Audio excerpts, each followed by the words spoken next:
I have already decided that all Asian with the British citizen must leave Uganda. I think Uganda will benefit if Asians are out of Uganda.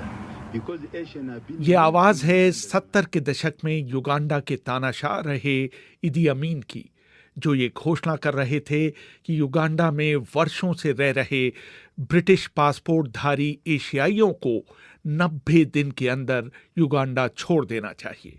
6 feet 4 inch लंबे और 135 kilo वजन वाले अमीन को हाल के विश्व इतिहास के सबसे निर्दयी और क्रूर तानाशाहों में गिना जाता है।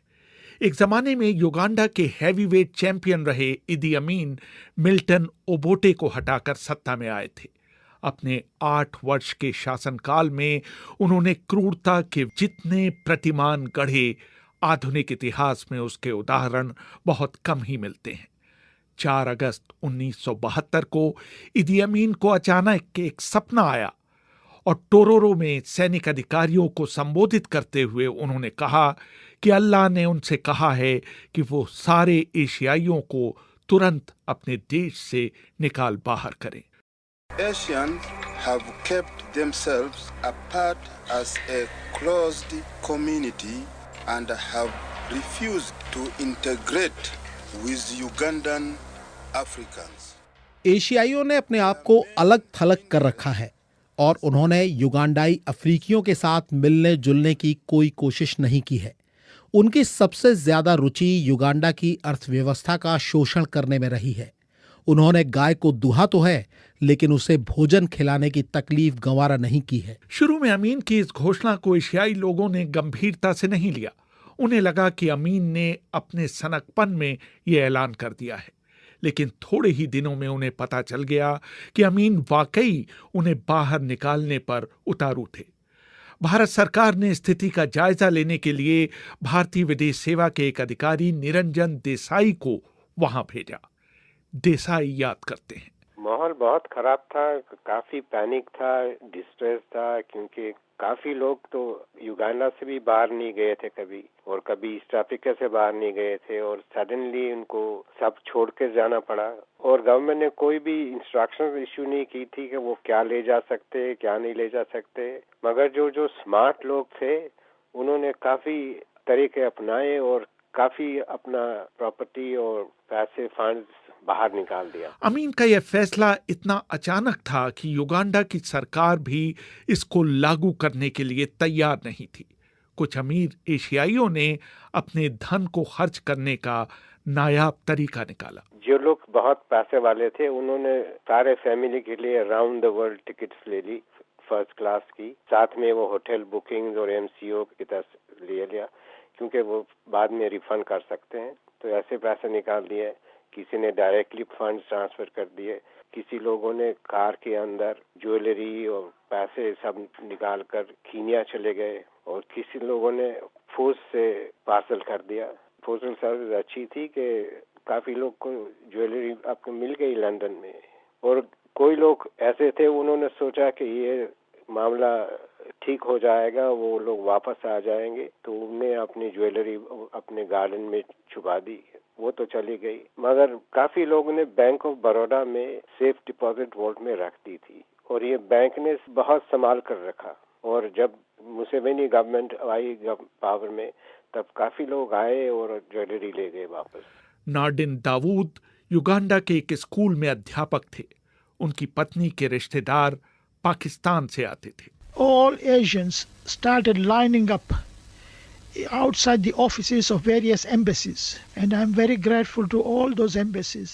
India, सभी एशियाइयों ने कई दूतावासों के बाहर लाइन लगानी शुरू कर दी। कैनेडियन दूतावास के बाहर भी बहुत लंबी लाइन लगी हुई थी। मैंने वहां आवेदन दिया और इंतजार करने लगा कि कब मेरा नाम स्थानीय अखबार में छपे, ताकि मैं वहां इंटरव्यू देने के लिए जा सकूं। उनका कहना था कि जिनको वो लोग इंटरव्यू में बुलाएंगे उनके नाम अखबार में दे दिए जाएंगे। मैं इंतजार ही करता रहा, लेकिन कैनेडियंस ने मुझे नहीं बुलाया। फिर मैंने वहां गेट पर खड़े एक काले शख्स को अंदर जाने के लिए रिश्वत दी। मैं अंदर घुसने में सफल हो गया। वहाँ मौजूद एक महिला ने मुझे बताया कि मेरा आवेदन इसलिए सफल नहीं रहा क्योंकि मैं एक अध्यापक था और कनाडा को अध्यापकों की ज़रूरत नहीं थी। दूसरे, मैं युगांडा का नागरिक था और उनकी नज़र में मुझे बाहर निकाले जाने का खतरा नहीं था, जबकि ये वास्तविकता से बहुत दूर था। कई दिनों तक कई दूतावासों की खाक छानने के बाद आखिरकार दाऊद को ऑस्ट्रेलिया ने वीजा दिया था। इसी तरह गीता वॉट्स को वो दिन अभी तक याद है जब वो लंदन जाने के लिए एंटेबे हवाई अड्डे पहुंची थी। We were given £55. That's all he was allowed to take with him. It was just unbelievable, you know, after everything that he owned, he was just left with £55. When we first got to the airport, people's luggage was opened out. हम लोगों को अपने साथ ले जाने के लिए सिर्फ 55 पाउंड दिए गए थे। जब हम हवाई अड्डे पहुंचे तो लोगों के सूटकेस खोल खोल कर देखे जा रहे थे। उनकी हर चीज बाहर निकाल कर फेंकी जा रही थी ताकि वो देख सकें कि उसमें सोना या पैसे तो छिपे नहीं रह गए हैं। पता नहीं किस वजह से मेरे माता पिता ने मेरी उंगली में एक अंगूठी पहना दी थी। हमसे कहा गया कि मैं अंगूठी उतार कर उन्हें दे दूं। अंगूठी इतनी कसी थी कि मेरी उंगली से उतर ही नहीं रही थी। आखिर में उन्होंने उसे काट कर मेरी उंगली से अलग किया। सबसे खतरनाक चीज ये थी कि जब अंगूठी को काटा जा रहा था तो ऑटोमेटिक हथियार लिए सैनिक हमें घेर कर खड़े हुए थे। बहुत से एशियाई लोगों को अपनी दुकानें और घर ऐसे ही खुले छोड़कर आना पड़ा था। उन्हें अपना घर का सामान बेचने की इजाजत नहीं थी। कंपाला एयरपोर्ट था, एंटेबे कंपाला से कुछ 20 माइल दूर है। इस रास्ते में 5 रोड ब्लॉक्स थे आर्मी के, तो वहाँ कुछ चीजें ले लेते हैं और वो रिसीट भी देते थे। मेरे पास रिसीट है, इसमें लिखा है कि 5 वेस्ट निकाल ली है। तो ये छोटी छोटी चोरियां कर लेते थे वहाँ। किसी को अपने घर, फर्नीचर, गाड़ी, दुकान का सामान सब ऐसे ही रखना था, कुछ बेच नहीं सकते थे। मैंने निरंजन देसाई से पूछा कि एशियाई लोगों द्वारा छोड़ी गई बेपनाह संपत्ति का आखिर हुआ क्या। गवर्नमेंट ने कब्जा कर लिया, किसी आर्मी वालों ने ले लिया, किसी मिनिस्टर के, ऐसे ही करप्शन में सब। आम आदमी तो कुछ मिला नहीं है, उनको तो बेकारी हो गई क्योंकि most productive part of the economy व देश। ये अजीब बात है, ये जब मुफ्त की चीजें मिलती थी ना, ये आर्मी वाले उसको बोलते थे बांग्लादेश। बांग्लादेश उसी टाइम लिबरेट हुआ था, तो जो भी एशियन की प्रॉपर्टी मुफ्त में मिली उसका नाम उन्होंने बांग्लादेश रखा था। सुनाई पड़ता था हमने इतना बांग्लादेश किया, हमने इतना बांग्लादेश किया। इस पूरी घटना से दुनिया में इदी अमीन की छवि एक नीम सन की शासक के रूप में फैल गई। उनकी क्रूरता की और कहानियां भी बाहरी दुनिया को पता चलने लगी। अमीन के समय में स्वास्थ्य मंत्री रहे हेनरी केम्बा ने एक किताब लिखी, a state of blood, the inside story of Idi Amin, जिसमें उन्होंने अमीन की क्रूरता के ऐसे किस्से लिखे कि पूरी दुनिया ने दांतों तले उंगली दबा ली। अमीन ने अपने दुश्मनों को न सिर्फ मारा बल्कि उनके मरने के बाद उनके शवों के साथ भी बर्बरतापूर्ण व्यवहार किया। युगांडा के मेडिकल समुदाय के बीच ये बात आम थी कि मुर्दाघर में रखे बहुत से शवों के साथ छेड़छाड़ की गई थी और उनके गुर्दे, लिवर, नाक, होंठ और गुप्तांग गायब मिलते थे। जून 1974 में जब विदेश सेवा के एक अधिकारी गॉडफ्री किगाला को गोली मारी गई तो उनकी आंखें निकाल ली गईं और उनके शव को कंपाला के बाहर जंगलों में फेंक दिया गया। केम्बा ने यह भी लिखा कि अमीन ने कई बार उनके और दूसरे लोगों के सामने शेखी बघारी थी कि उन्होंने मानव का गोश्त खाया है। एक और मौके पर उन्होंने एक युगांडन डॉक्टर को बताया था कि मानव का गोश्त तेंदुओं के गोश्त से अधिक नमकीन होता है। अमीन के एक पुराने नौकर मोसेस अलोगा ने कीनिया भाग आने के बाद एक ऐसी कहानी सुनाई थी जिस पर आज के युग में विश्वास करना मुश्किल है। अमीन के समय में युगांडा में भारत के राजदूत रहे मदनजीत सिंह अपनी किताब culture of the sepulchre, Idi Amin's monster regime में लिखते हैं। अलोगा ने बताया, अमीन के पुराने घर कमांड पोस्ट में एक कमरा हमेशा बंद रहता था। सिर्फ मुझे ही उसके अंदर घुसने की इजाजत थी और वो भी उसे साफ करने के लिए। अमीन की 5वीं बीवी सारा क्योलाबा को इस कमरे के बारे में जानने की बहुत उत्सुकता थी। उन्होंने मुझसे उस कमरे को खोलने के लिए कहा। मैं थोड़ा झिझका क्योंकि अमीन ने मुझे आदेश दिए थे कि उस कमरे में किसी को घुसने नहीं दिया जाए।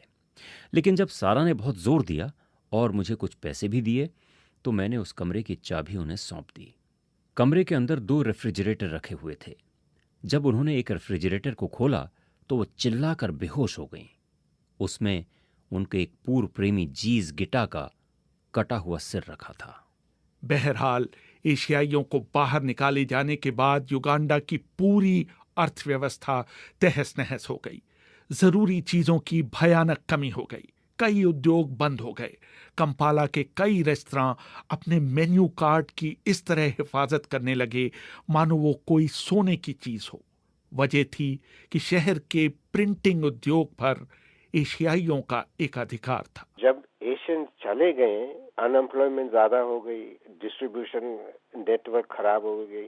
कोई बार होटल में मैं रहा था तो कुछ बार ब्रेड नहीं है, कुछ बार बटर नहीं है, कुछ ये नहीं है। हालत काफी खराब हो गई थी और इकोनॉमी जस्ट क्रैश। निकाले गए करीब 60,000 एशियाइयों में से अधिकतर को ब्रिटेन ने शरण दी।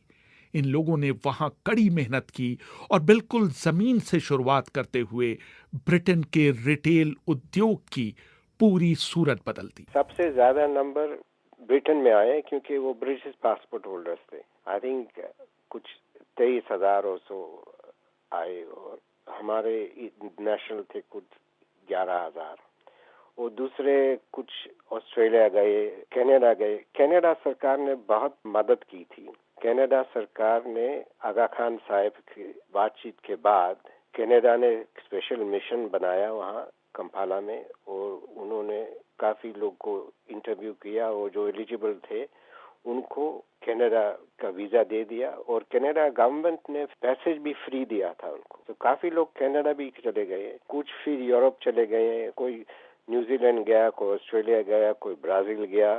मगर जो भी चले गए उन्होंने काफी अच्छा सेटल कर दिया सब जगह। आपने देखा ब्रिटेन में तो उन्होंने सारी रिटेल इंडस्ट्री चेंज कर दी। इस त्रासदी पर सबसे आश्चर्यजनक रवैया था भारत सरकार का। उन्होंने इसे युगांडा के आंतरिक मामले की तरह ट्रीट किया और अमीन प्रशासन के खिलाफ विश्व जनमत बनाने की कोई भी कोशिश नहीं की। नतीजा ये रहा कि लंबे समय तक पूर्वी अफ्रीका में रहने वाला भारतीय समुदाय भारत से दूर चला गया और ये समझता रहा कि उनके मुश्किल समय में भारत ने उनका साथ नहीं दिया।